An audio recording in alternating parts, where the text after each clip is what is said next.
For Toronto FC, the mission heading into Wednesday night's final CONCACAF Champions League game against Chivas de Guadalajara is clear. Win by 2 goals. Stay solid defensively. A 2-1 win means extra time. And those players who were worrying about yellow card accumulation? They can rest easy, that's no longer a factor. You know as you're setting up your team what possible results you need to get, and it kind of helps you to know how aggressive you should be when you go down there. TFC coach Greg Vanney said last week. He continued later, I think it's very clear. We've got to go down there and we've got to win. We've got to score 2 goals, at least, and that's a very clear mindset. Vanney told reporters in Mexico on Tuesday that he knew what his starting 11 would look like. It's not going to be the team Toronto would field if it had every player available. Wingback Justin Morrow, for example, didn't make the trip, and how many minutes the likes of Victor Vasquez, defender Chris Mavinga and Gregory van der Wiel will be able to put in remains up in the air. The travel, different playing surfaces and weaving in league matches has all taken a toll on the Reds.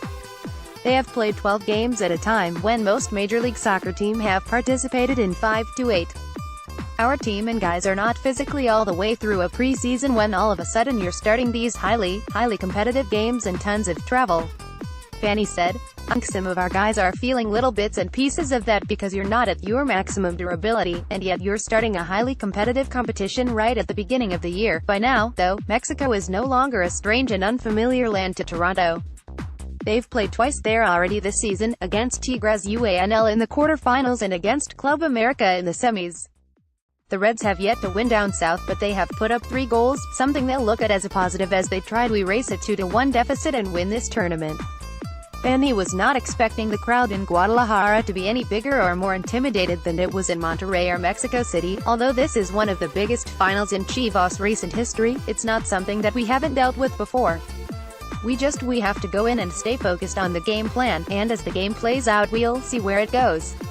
Vanney said, if we can get the first goal, I think it's going to put a lot of pressure on them to try to see the rest of it out. Nicholas Hassler, who could get playing time Wednesday thanks to Morrow's absence and Van der Wiel's uncertainty, knew very little about the Champions League on this side of the pond before playing in the tournament this year. He calls it an amazing competition that he believes has helped Toronto grow as a team. Mexico's a big soccer country. They love soccer, they have a lot of fans cheering, they hate the other teams, Hassler said. We had to experience those atmospheres, and I think you get a little bit calmer when you've played a lot of these games. For TFC, the game remains about creating and capitalizing on chances. They had 18 shots in last week's first leg, but only put 7 on target and 1 in the back of the net. Vanney said the deficit means the team can set itself up to really go for it, something he believes his squad has done pretty well in such situations, namely coming from behind in the 2016 Eastern Conference Final against the rival Montreal Impact.